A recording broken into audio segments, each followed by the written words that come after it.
The lamp of the body is the eye. If therefore your eye is good, your whole body will be full of light.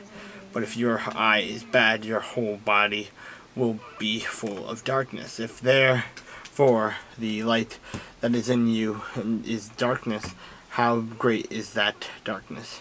No one can serve two masters, for either they will hate the one and love the other, or else he will be loyal to the one and despise the other. You cannot serve God and mammon.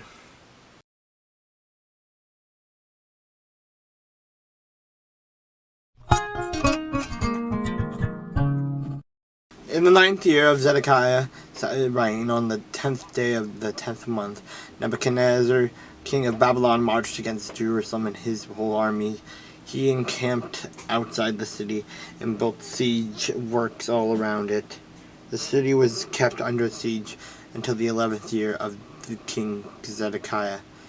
By the 9th day of the 4th month of the famine in the city that had become so severe that there was no food for the people to eat. Then the city wall was broken through, and whole army fled at night through the gate between the two walls near the king's garden. Though the Babylonians were surrounding the city, they fled towards the Arabah, but the Babylonian army pursued the king and overtook him in the plains of Jericho.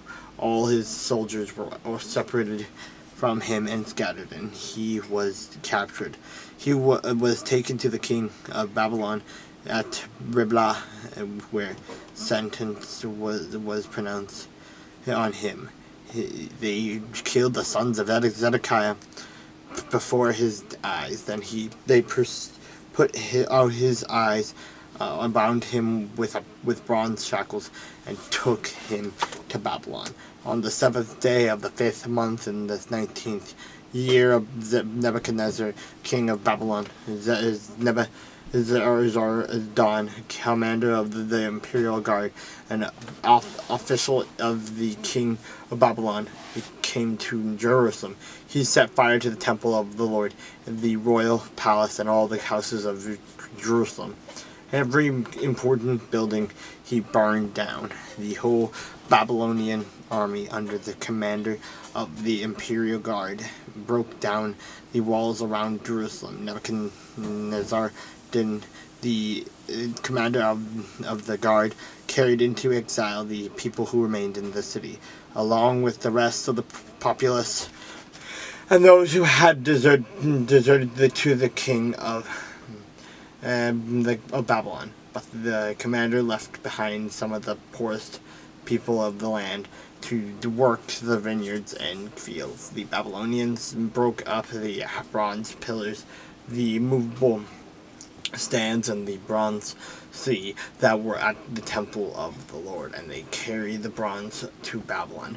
They also took away the pots, shovels, wick trimmers, dishes, and all the bronze articles used in the temple service. The commander of the imperial guard took away the censers and sprinkled bowls, but all that were made of pure gold or silver. The bronze from the two pillars, the sea, and the movable stands which Solomon had made for the temple of the Lord was more than what could be weighed.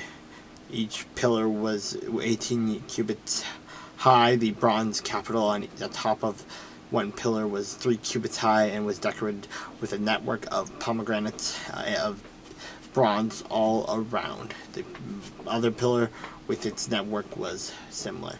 The commander of the guard took as prisoner Sariah, the chief priest Zephaniah, the priest next to in rank, and the 3 doorkeepers. Of those still in the city, he took the officer in charge of the fighting men and 5 royal advisors. He also took the secretary, who was chief officer in charge of the conscripting, the people of the land, and 60 of the conscripts who were found in the city.